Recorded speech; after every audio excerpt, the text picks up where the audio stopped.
Bismillahirrahmanirrahim. Assalamualaikum warahmatullahi wabarakatuh. Alhamdulillahi rabbil alamin, wa bihi nasta'inu ala umurid dunya waddin. Thumma assalatu wassalamu ala ashrafil anbiya'i wal mursalin, sayyidina wa habibina wa maulana Muhammadin wa ala alihi wa sahbihi ajma'in, amma ba'd. فقال الله في القرآن العظيم بسم الله الرحمن الرحيم قالوا سبحانك لا علم لنا إلا ما علمتنا إنك أنت العليم الحكيم صدق الله العظيم. Segala puji dan syukur hanya milik Allah. Kita bacakan Alhamdulillah. Salawat dan salam untuk Nabiullah, Nabiur Rahmah, Rasulullah sallallahu alaihi wasallam. Kita bacakan Allahumma salli wa sallim wa barik alaih. Mudah-mudahan di yaumil qiyamah nanti kita memperoleh syafaat dari Nabi Rasulullah sallallahu alaihi wasallam. Kajian kita pada malam hari ini adalah hadiah pahala untuk mayit atau orang yang sudah meninggal dunia beserta dengan dalil-dalilnya. Pada kajian sebelumnya kita sudah membahas tentang solat janazah. Kemudian kita juga sudah membahas tentang menguburkan jenazah. Maka kajian kita pada pertemuan ini adalah tentang berlanjutnya hubungan orang yang sudah meninggal dunia dengan orang yang masih hidup. Kajian kita yang pertama adalah uraian ulama berkaitan dengan orang yang sudah meninggal dunia mengetahui amalan orang-orang yang masih hidup. Yang pertama dijelaskan oleh Ibnul Qayyim Al-Jauziyah. Apa kata Ibnul Qayyim? Wa ablagh min zalika annal mayyita ya'lamu bi'amalil hayyi min aqaribihi wa ikhwanihi. Sesungguhnya mayit dia mengetahui amal orang yang hidup dari keluarganya dan saudara-saudaranya. Apa yang menjadi uraian dari Ibnul Qayyim Al-Jauziyah ini kemudian diperkuat oleh seorang ulama yang bernama Abdullah Ibnul Mubarak. Abdullah Ibnul Mubarak mengatakan bahwa tu'rad a'malul ahya 'alal mauta, dinampakkan, ditunjukkan amalan-amalan orang yang hidup kepada orang yang mauta, sudah meninggal dunia.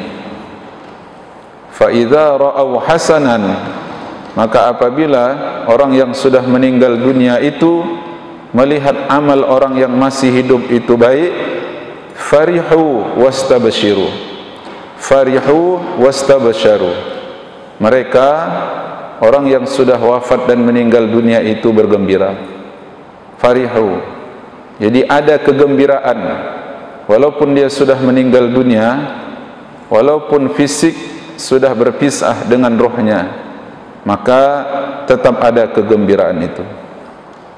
Wa in ra'au su'an, namun andai kata dia saksikan amalan orang yang masih hidup tu amal buruk-buruk, dia lihat anaknya, dia lihat kerabat-kerabatnya melakukan kejahatan, qalu, orang yang sudah meninggal dunia itu kemudian berkata, berdoa, Allahumma raji' bihi, wahai Allah, segera kematian untuknya, karena kejahatan yang dilakukan oleh orang yang hidup hanya mendatangkan mafsadat, kerusakan bagi dirinya dan orang-orang serta alam yang ada di sekitarnya. Lalu dilanjut oleh Ibnu Abid Dunya. Ibnu Abid Dunya kemudian menjelaskan bahwa seorang ulama yang bernama Ibad bin Ibad, dia temui seorang ulama lagi yang bernama Ibrahim bin Salih. Di saat itu Ibrahim bin Salih sedang berada di Palestin. Maka dia berkata kepada Ibrahim bin Salih, izni, tolonglah nasihatkan aku. Para ulama mereka punya tradisi untuk meminta nasihat kepada orang selainnya. Nasihat yang dipintakan itu maka dijawab oleh Ibrahim bin Salih, bima a'izuka aslahakallahu, sebenarnya tidak ada yang dapat kuberikan nasihat untukmu, mudah-mudahan Allah memberikan kebaikan dalam setiap urusanmu. Cuman ada satu yang ingin ku sampaikan. Balaghani, telah sampai riwayat kepadaku bahwa a'malal ahya tu'rad ala aqaribihimul mauta, amalan-amalan orang-orang yang masih hidup ini dinampakkan, ditunjukkan, diperlihatkan kepada kerabat-kerabatnya yang sudah meninggal dunia. Oleh karena itu jangan pernah mengabaikan perbuatan kita, karena tu'rad, dinampakkan, ditunjukkan, diperlihatkan. Fanzur ma yu'radu ala Rasulillah sallallahu alaihi wasallam. Jadi amal kita kepada keluarga kita saja ditunjukkan, maka begitu pula lah amal-amal kita ditunjukkan kepada Rasulullah sallallahu alaihi wasallam. Fabaka hatta ikhdallat lihyatuhu, kemudian menangislah Ibnu Ibad tadi karena mendengarkan nasihat dari Ibrahim bin Salih itu. Jadi amal kita dinampakkan, amal kita ditunjukkan, sehingga seperti yang dibilang oleh Abdullah ibnul Mubarak tadi, orang yang sudah meninggal dunia itu juga bisa bergembira dengan amal orang yang masih hidup. Bisa orang tuanya bersedih kalau anaknya melakukan keburukan di hidup di atas dunia ini. Dinampakkan, ditunjukkan. Apalagi kepada Rasulullah sallallahu alaihi wasallam. Dalam hadis yang terdapat dalam kitab At-Tajul Jami' lil Usul, Nabi pernah berkata bahwa sesungguhnya tu'rad alayya a'malu ummati, diperlihatkan kepadaku amal-amal umatku, hattal qadat, sampai-sampai sedikit pasir atau sampah yang dia kutip dari masjid lalu kemudian dia buang keluar masjid, itu berpahala, sampai-sampai pahala itu pun diperlihatkan oleh Allah Ta'ala kepadaku. Dan juga diperlihatkan oleh Allah kepadaku amal-amal umatku yang buruk-buruk, dan tidak ada yang kulihat dari amal umatku yang buruk itu kecuali satu surah yang mereka hafal lalu kemudian mereka lupakan surah tersebut. Jadi orang yang udah ngapal Quran kemudian dia lupakan Quran yang dia hafal itu, ini termasuk bagian dari dosa. Dan Nabi mengatakan tidak ada keburukan yang dosanya yang dianggap serius ditunjukkan kepadaku kecuali dari orang yang menghafal Quran lalu kemudian dia melupakan apa yang dia hafal itu. Oleh karena itu jemaah yang dimuliakan Allah, maka masih ada lagi hubungan, masih ada lagi koneksi antara orang yang hidup dengan orang yang sudah meninggal dunia. Andai kata sama sekali tidak ada hubungan orang yang hidup dengan orang yang sudah meninggal dunia, tentu tidak ada gunanya kita mendoakannya, tentu tidak ada gunanya kita melakukan salat kepadanya, tentu tidak ada gunanya kita menyimpan keburukan-keburukannya. Disuruh oleh Nabi untuk menyimpan keburukan orang yang sudah meninggal dunia. Kata Rasulullah, la tasubbul amwata, jangan kalian cela, jangan kalian caci, jangan kalian sebut keburukan-keburukan orang yang sudah meninggal dunia. Kenapa Nabi melarang kita menyebut keburukan-keburukannya? Karena sepanjang kita sebut keburukan dia, maka akan semakin bermasalah dia pada hidup barzahnya. Maka semakin banyak pula kita menyebutkan kebaikannya, maka akan semakin bermanfaat pula apa yang kita sebutkan itu bagi dia di kehidupan barzahnya. Ada hubungan antara orang yang sudah meninggal dunia dengan orang yang masih hidup. Oleh karena itu maka dalam kitab Intabih dinuka fi khatarin, ulama kemudian memunculkan satu pertanyaan, hal yantafi'ul mauta bi a'malil ahya? Kalau begitu, adakah manfaat orang yang sudah meninggal dunia terhadap amal orang yang masih hidup? Maka dijawab oleh ulama, iya, yantafi'ul mauta bi a'malil ahya, bahwa orang yang sudah wafat dan sudah meninggal dunia, dia bisa mengambil manfaat dari amal orang yang masih hidup. Kita lihat apa yang disebutkan oleh Al-Imam An-Nawawi. Beliau sebutkan ajma'al ulama'u ala anna du'a lil amwat yanfa'uhum wa yasiluhum sawabahu. Ajma'al ulama'u, sepakat ulama, ijma' ulama. Apa yang diijma'kan oleh ulama, apa yang mereka sepakati, doa-doa dari orang yang hidup bermanfaat untuk orang yang sudah wafat dan meninggal dunia. Wa yasiluhum sawabuhu, bukan hanya itu, tapi pahala-pahalanya pun kemudian akan sampai kepada orang-orang yang sudah meninggal dunia itu. Apa dalilnya? Dalilnya adalah Al-Quran, surah Al-Hasyr ayat 10. Walladzina ja'u min ba'dihim yaquluna rabbana ighfir lana wa li ikhwanina alladzina sabaquna bil iman wa la taj'al fi qulubina ghillan lil ladzina amanu rabbana innaka raufur rahim. Ada yang sudah meninggal dunia, ada yang masih hidup. Yang masih hidup berdoa, rabbana ighfir lana, wahai Allah, ampunkan dosa kami, wa li ikhwanina alladzina sabaquna bil iman, dan ampunkan pula lah dosa saudara-saudara kami yang mereka sudah kembali ke sisimu dalam keadaan iman. Ini dalilnya. Maka kalau ada orang yang berkata bahwa tidak ada gunanya lagi mendoakan orang yang sudah meninggal dunia, berarti dia sudah mencampakkan ijma' atau sudah menyelisihi ijma'. Padahal ijma' ulama itu adalah salah satu hujjah atau salah satu sumber dalam agama kita ini. Oleh karena itu maka Nabi SAW kemudian mengamalkan doa untuk orang-orang yang sudah meninggal dunia. Jadi sekali lagi, orang yang tidak mengakui bermanfaatnya doa untuk orang yang sudah meninggal dunia, itu sama dia dengan tidak mengakui amalan Nabi. Siapa yang didoakan oleh Rasul? Yang didoakan oleh Nabi adalah ahli kuburan Baqi. Nabi berkata, Allahumma ighfir li ahli Baqi'il Gharqad. Wahai Allah, tolonglah ampunkan dosa-dosa para penghuni kuburan Baqi al-Gharqad ini. Nabi juga pernah berdoa, Allahumma ighfir li hayyina wa mayyitina. Wahai Allah, ampunkan dosa kami yang masih hidup, ampunkan pula dosa orang-orang yang sudah wafat dan meninggal dunia di antara kami. Jadi lengkap sudah dalilnya. Al-Quran, surah Al-Hasyr ayat 10.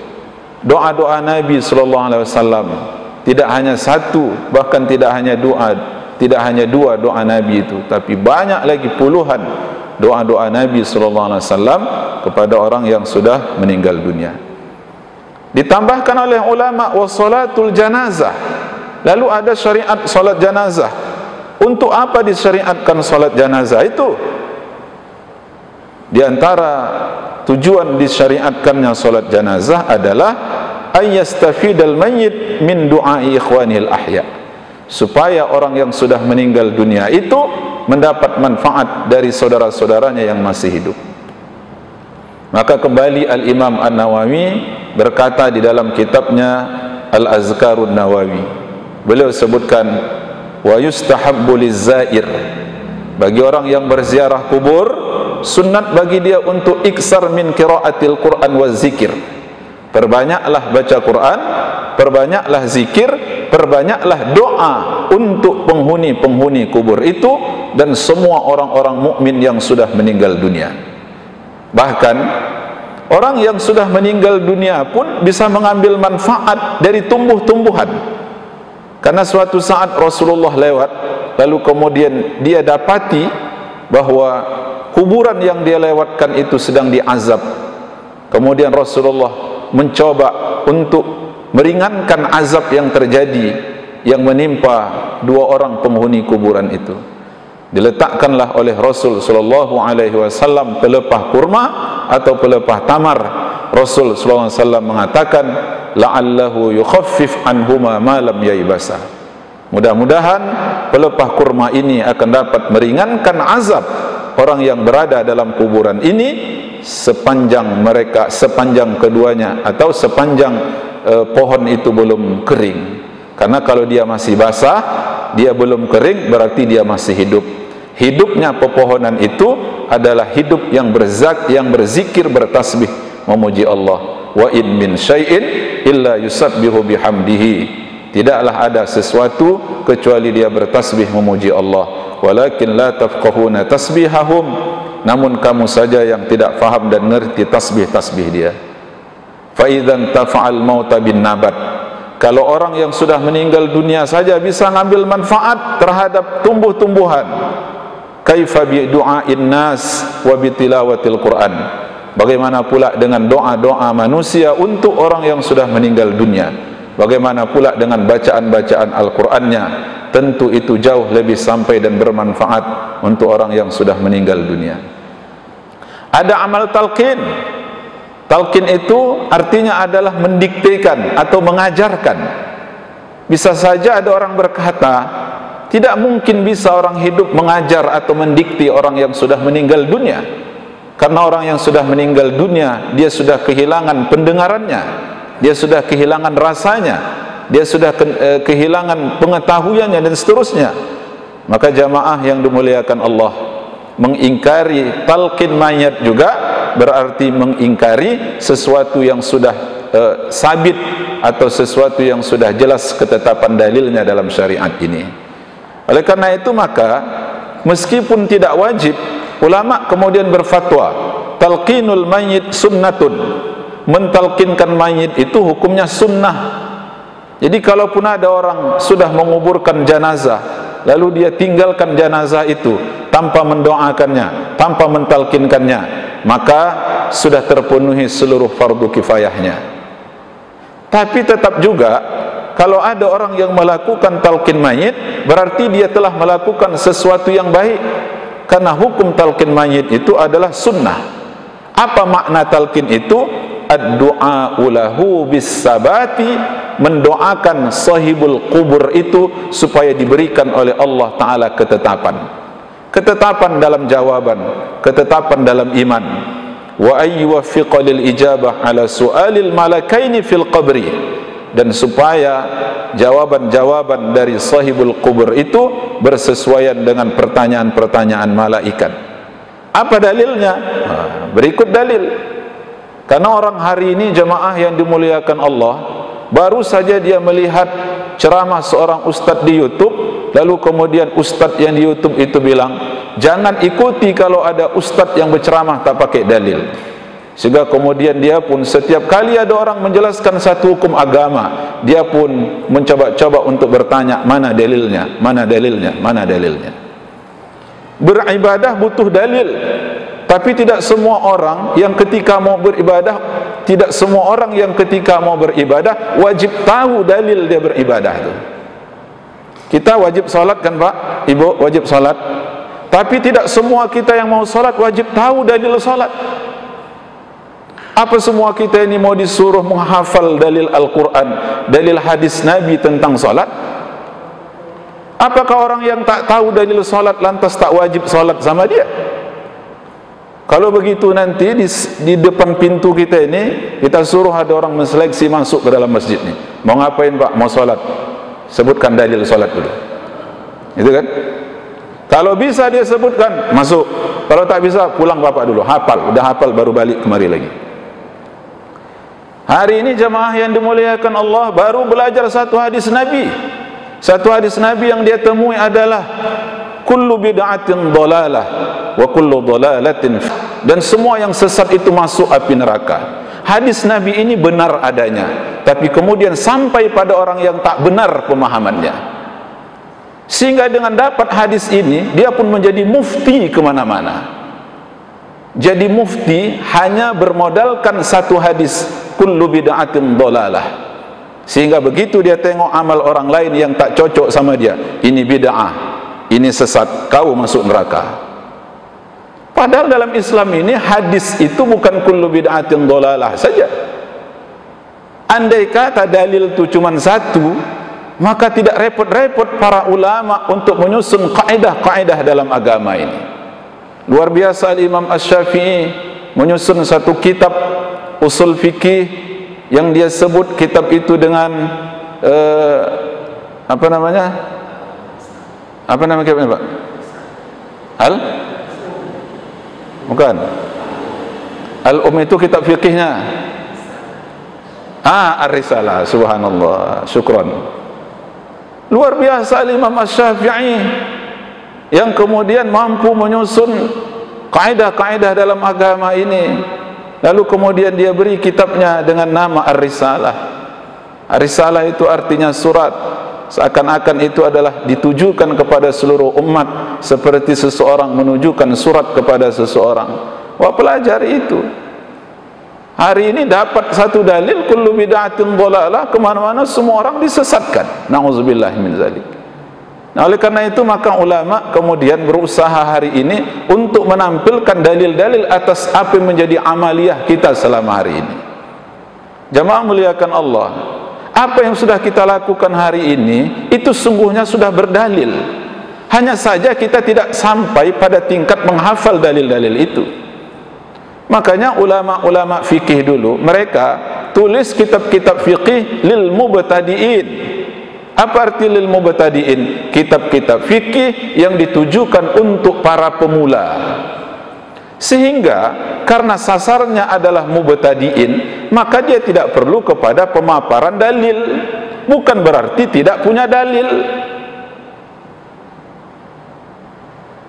Sehingga ketika dia temukan ada orang yang tidak sesuai dengan pendapatnya, maka sampai kesimpulannya kepada lontaran tuduhan bid'ah. Pada akhirnya orang yang berdoa saja bisa jatuh dalam bid'ah. Akhirnya orang yang berdoa saja bisa sesat. Akhirnya orang yang berdoa bisa masuk dalam api neraka. Na'udzubillah. Jemaah muliakan Allah, dalam memahami hadis, hadis itu tidak bisa dipahami apa adanya. Kita ambil satu contoh dulu bahwa Nabi SAW pernah ditanya, ya Rasulullah, ayyul a'mali afdalu, atau ayyus salati afdalu, salat yang paling bagus itu salat yang bagaimana, kata sahabat. Apa Nabi menjawab? Kata Rasulullah, salat yang paling afdal itu adalah tulul kunuti, panjang kunutnya, lama kunutnya. Nah, kalau kita pahami kunut dalam pemahaman kita kunut itu adalah Allahumma hdini fiman hadait. Itu kunut dalam pemahaman kita. Tapi kata ulama, bukan itu yang dimaksud oleh Nabi. Panjang kunut itu bukan berarti panjang doa Allahumma hdini fiman hadait. Tapi maksudnya adalah tulul qiyam fis salah, lama berdirinya di dalam salatnya. Nah, disitulah kita butuh pada arahan ulama, sehingga kemudian kita tidak salah paham dalam memahami hadis-hadis Nabi SAW itu. Lalu kemudian talqin tadi. Apa dalil talqin? Dalil talqin yang pertama, Amr ibnul As radhiyallahu anhu. Ini kelompok tabi'in, ini kelompok sahabat Nabi sallallahu alaihi wasallam. Jadi tidak mungkinlah para sahabat, para tabi'in kemudian melakukan amaliyah yang dianggap oleh Nabi sesat. Tidak mungkin. Apa kata Amr bin As? Idza dafantumuni faaqimu ba'da dzalika haula qabri sa'ah. Ketika kalian sudah menguburkan aku, maka berdirilah kalian setelah itu di sekitar kuburanku selama qadramatan har jazur, selama atau seukuran seperti kalian menyembelih seekor hewan, wa yufarriq lahmaha, lalu kemudian engkau bagi-bagikan dagingnya. Ini yang tahu ini panitia kurban. Berapa lama menyembelih seekor lembu, lalu kemudian mengulitinya, lalu kemudian membagi-bagi dagingnya untuk satu ekor lembu. Berapa menit itu? Ada 1 jam, lebih kurang begitu. Jadi ketika kalian sudah menguburkan aku, kata Amr ibn al-As, maka berdirilah kalian di sekitar kuburanku seukuran seperti kalian menyembelih seekor hewan, lalu kemudian membagi-bagikan dagingnya. Dah. Hatta asta'nisu bikum wa alam madza uraji rusul rabbi, sehingga kemudian ada yang aku dapatkan dari kalian dan aku mengetahui apa yang akan ditanyakan oleh utusan Tuhanku. Maksudnya apa? Maksudnya kalian talkinkan saya, lalu kemudian setelah itu saya akan menjadi tahu apa yang akan ditanyakan oleh utusan Allah berupa malaikat. Saya akan menjadi tahu apa yang harus saya jawab disebabkan karena talqin tersebut. Ini dalil yang pertama. Kemudian dalil yang kedua, Utsman bin Affan radhiyallahu anhu, sahabat Nabi sallallahu alaihi wasallam. Apa dia bilang? Kana nabiyyu sallallahu alaihi wasallam, adalah Nabi dulu apabila selesai dari menguburkan mayit, maka dia berdiri setelah menguburkan mayit itu, lalu kata Nabi, istaghfiru li akhikum, mohon ampunkan kalian kepada Allah untuk saudara kalian ini, wasalu lahu tasbita, dan pintakan kepadanya ketetapan hatinya, ketetapan dan kemantapan diri dan imannya. Fa innahul an yus'al, karena sesungguhnya sekarang ini dia sedang ditanya, kata Nabi sallallahu alaihi wasallam. Lalu adakah ulama salafus salih dulu yang mentalkinkan orang yang meninggal dunia? Maka dijawab ulama bahwa mentalkinkan orang yang sudah meninggal dunia, talqin itu adalah ucapan seseorang untuk mayit. Apa ucapannya?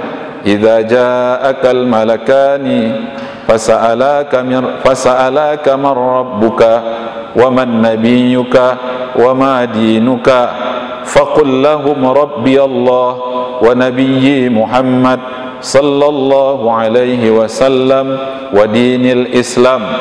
Dah. Yang dimaksud dengan talqin itu adalah orang yang mengucapkan, mentalkinkan, berkata, kalau datang kepadamu 2 malaikat, lalu keduanya bertanya kepadamu, siapa Tuhanmu, siapa nabimu, apa agamamu, maka jawablah, Allah Tuhanku, nabiku adalah Muhammad sallallahu alaihi wasallam, dan agamaku adalah Islam. Lalu dijelaskan lagi oleh Ibnul Qayyim al-Jauziyah. Ibnul Qayyim al-Jauziyah ini selalu dipakai oleh kelompok-kelompok tertentu untuk memperkuat pendapatnya. Tapi jemaah muliakan Allah, kalau mereka mau berkata jujur, mau bersikap jujur, mereka akan temukan pendapat-pendapat Ibnul Qayyim al-Jauziyah yang tidak sesuai dengan apa yang mereka pendapatkan. Di antaranya Ibnul Qayyim mengatakan, kata Ibnul Qayyim, wa yadullu ala hadza aidan ma jara alaihi amalun nas qadiman wa ilal an. Apa yang sudah kami jelaskan tadi itu menunjukkan bahwa amal orang dulu sampai sekarang, min talqinil mayyit fi qabrihi, berupa mentalkinkan mayit di kuburnya. Walaula annahu yasma' zalika wa yantafi'u bihi lam yakun fi faidah wa kana abasan.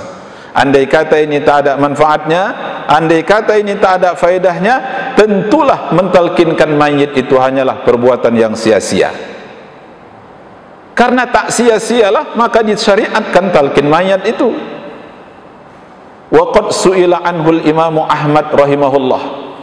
Imam Ahmad bin Hanbal pernah ditanya, kata Ibnul Qayyim al-Jauziyah, tentang talqin. Fastahsanahu. Lalu Ahmad bin Hanbal menganggap perbuatan mentalkinkan mayit itu adalah perbuatan yang hasan, adalah perbuatan yang baik. Wahtaja alaihi bil amal, dan bahkan Imam Ahmad bin Hanbal menyuruh untuk mengamalkannya. Hujjahnya adalah itu, dalilnya adalah apa yang disebutkan tadi. Balik lanjut ke Syekh Ibnu Taimiyah. Ibnu Taimiyah ini juga adalah ulama yang selalu dijadikan oleh golongan tertentu untuk memperkuat pendapat-pendapat mereka. Tapi ketika dibaca balik pendapat-pendapat Ibnu Taimiyah tadi, maka akan ditemukan bahwa banyak pendapat Ibnu Taimiyah yang justru tidak menguatkan pendapat mereka. Apa kata Ibnu Taimiyah? Waqad sabata, sudah sabit. Apa itu sudah sabit? Sudah tetap ketentuannya, annal maqbura yus'al wa yumtahan.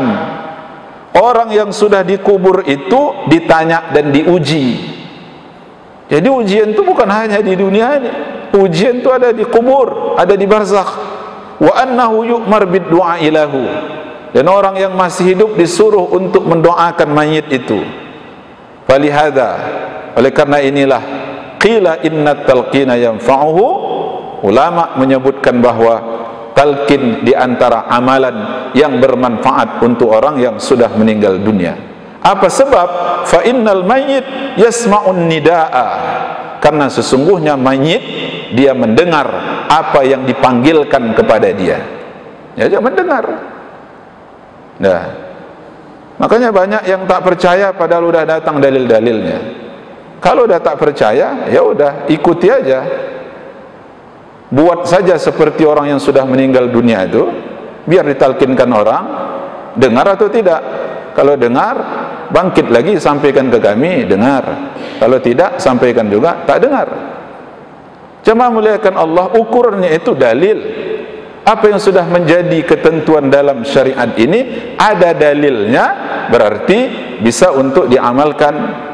Dan orang yang mengamalkannya jangan dituduh sebagai pelaku bid'ah yang sesat, ujung-ujungnya masuk neraka, atau apalagi sampai melontarkan tuduhan kafir kepada sesama ahlul qiblah cuman gara-gara dia tidak mengerti, tidak faham terhadap dalil-dalil yang disajikan atas amalan tersebut.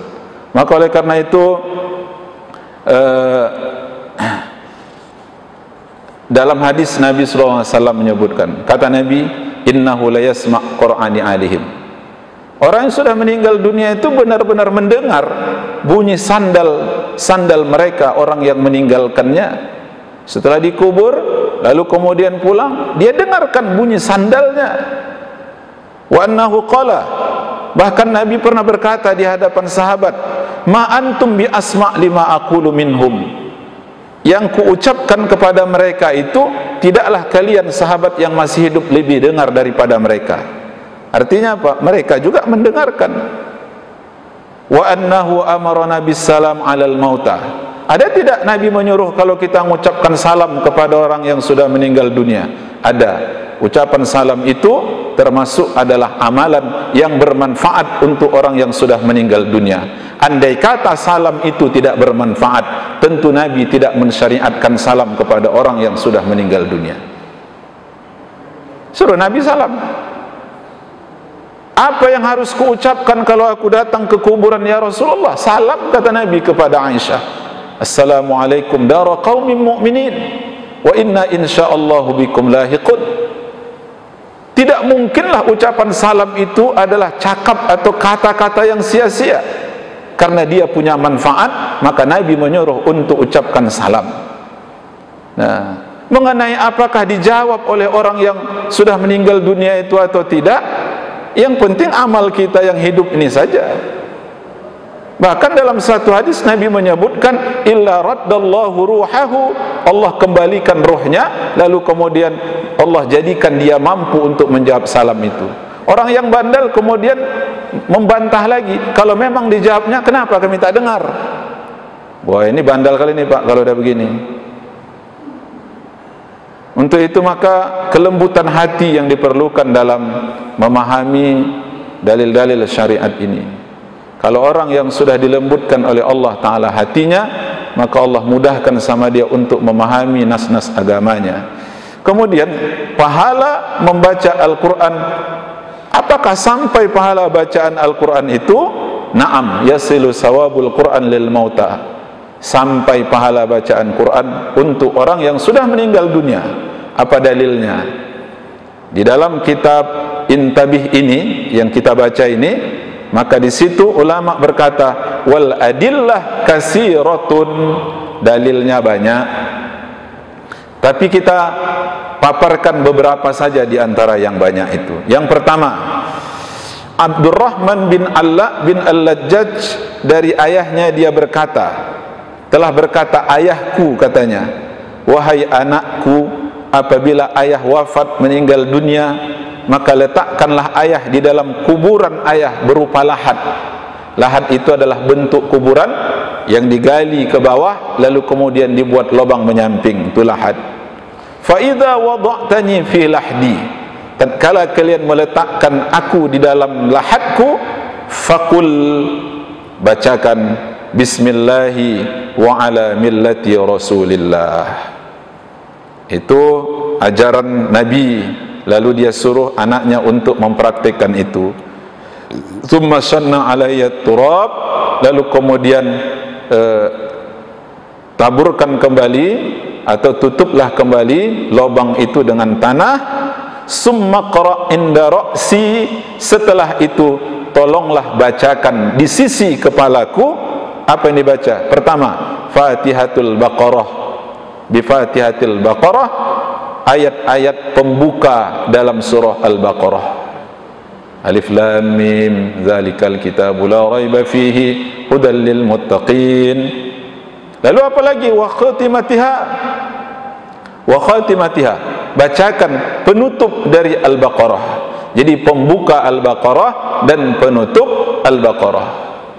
Itu anjurannya untuk dibaca. Fa inni sami'tu Rasulullah sallallahu alaihi wasallam yaqulu zalika, karena aku pernah mendengar Nabi sallallahu alaihi wasallam mengatakan seperti itu. Dalil, bahkan Rasulullah sendiri yang menyuruh untuk membacakan Fatihatul Baqarah dan penutup Al-Baqarah. Artinya apa? Orang yang membacakan surah itu sampailah pahalanya untuk mayit, lalu kemudian bermanfaatlah mayit atas bacaan Al-Quran yang dibaca oleh orang yang masih hidup itu. Ini dalilnya yang pertama. Dalil yang kedua, Abdullah ibnu Umar bin Khattab radhiyallahu anhuma, anaknya Umar bin Khattab, termasuk sahabat Nabi sallallahu alaihi wasallam. Ayahnya sahabat Nabi, anaknya pun ikut sebagai sahabat Nabi. Apa dia bilang? Sami'tu Rasulullah yaqulu, aku pernah mendengar Nabi berkata, idza mata ahadukum, kalau wafat salah seorang kamu, fala tahbisuhu, yang pertama, jangan kalian tahan-tahan lama-lama di rumah. 2 hari, 3 hari, 4 hari, tak boleh. Fala tahbisuhu. Yang kedua, wa asri'u bihi ila qabrihi, segerakan dia untuk dikuburkan. Yang ketiga, wal yaqra' inda ra'sihi bi Fatihatil kitab. Yang ketiga, bacakan pada sisi kepalanya Al-Fatihah. Yang keempat, wa inda rijlaihi bi khatimatil Baqarah, dan bacakan pada sisi kakinya, bacakan penutup dari surah Al-Baqarah. Dalil kedua. Dah, dalil yang ketiga, dalil yang keempat, dalil yang kelima dan keenam. Kalau kita baca ini tak selesai nih, ya kan? Nah, kemudian ada yang bilang begini, bagaimana dengan ayat Al-Quran surah An-Najm, wa allaysa lil insani illa ma sa'a, surah An-Najm ayat 39. Artinya adalah bahwa manusia tidak mendapatkan apa-apa kecuali apa yang diusahakannya. Ayat Allah kan udah tegas mengatakan bahwa manusia hanya mendapatkan apa yang dia usahakan saja. Bagaimana dengan ayat ini? Dijawab oleh ulama, maknal ayah annal insan yamliku sa'yahu. Ayat ini betul. Kebenaran ayat jangan disalahpahami maknanya. Kadang-kadang ada satu ayat yang maknanya betul tapi pemahamannya yang salah. Ayatnya benar tapi orang yang memahaminya keliru. Itu yang membuat keliru, itu yang membuat salah. Firman Allah ini, kata ulama, untuk memberitahukan kepada kita manusia, orang mukmin, bahwa kalian akan mendapatkan pasti apa yang kalian usahakan. Kalian salat, kalian akan dapatkan pahala dari salat kalian. Kalian zakat, kalian akan mendapatkan pahala dari zakat kalian. Allah hanya memberitahu itu. Kita tidak dapatkan, karena orang lain akan mendapatkan apa yang diusahakannya pula, dan kita akan mendapatkan apa yang kita usahakan. Allah cuma memberitahu itu. Namun kalau ada orang yang mengusahakan sesuatu, lalu kemudian apa yang diusahakannya itu diberikannya ke orang lain, gitu. Apa yang diusahakannya itu diberikannya kepada orang lain, maka ayat ini tidaklah menafikan pemberian seseorang kepada orang lain. Ayat ini bukan menafikan, bukan menidakkan pemberian seseorang kepada orang lain. Bapak kerja, bapak dapat gaji. Saya kerja, saya dapat gaji. Tapi bapak kerja, bapak dapat gaji. Gaji bapak, bapak kasih sama orang lain. Gitu kira-kira. Ayat ini bukan menafikan. Lalu kemudian jawaban Ibnu Abbas bahwa ayat surah An-Najm ayat 39 itu sudah dinasakh hukumnya oleh Al-Quran surah At-Tur ayat 21. Apa itu? Walladzina amanu wattaba'athum zurriyatuhum biimanin alhaqna bihim zurriyatahum. Jadi uraian ulama itu cukup panjang, cukup jelas sekali bahwa amalan-amalan orang yang masih hidup kemudian dia hadiahkan pahalanya kepada orang yang sudah meninggal dunia, maka orang yang sudah meninggal dunia itu mendapatkan manfaat dari apa yang dihadiahkan oleh orang yang hidup kepada orang yang sudah meninggal dunia itu. Tadi sudah kita paparkan dalil-dalilnya, karena berhubung waktu kita tidak mencukupi untuk melanjutkan kajian kita ini. InsyaAllah nanti kalau ada waktu akan kita sambung dan bahas kembali kajian kita tersebut. Mohon maaf atas segala kekurangan dalam penyampaian. Jadi sehingga saking kansurnya saya bercakap, lupa saya membuka ruang tanya jawab. Waktu pun dah masuk. Jadi mohon maaf sekali lagi. Wallahu ta'ala a'lam bissawab. Wassalamualaikum warahmatullahi wabarakatuh. Bismillahirrahmanirrahim. Alhamdulillahi rabbil alamin. والصلاة والسلام على أشرف الأنبياء والمرسلين سيدنا وحبيبنا ومولانا محمد وعلى آله وصحبه أجمعين اللهم انفعنا بما علمتنا وذكرنا ما نسينا برحمتك يا أرحم الراحمين لا إله إلا أنت سبحانك إنا كنا من الظالمين ربنا آتنا في الدنيا حسنة وفي الآخرة حسنة وقنا عذاب النار وصلى الله وسلم عليه والحمد لله رب العالمين تقبل الله منكم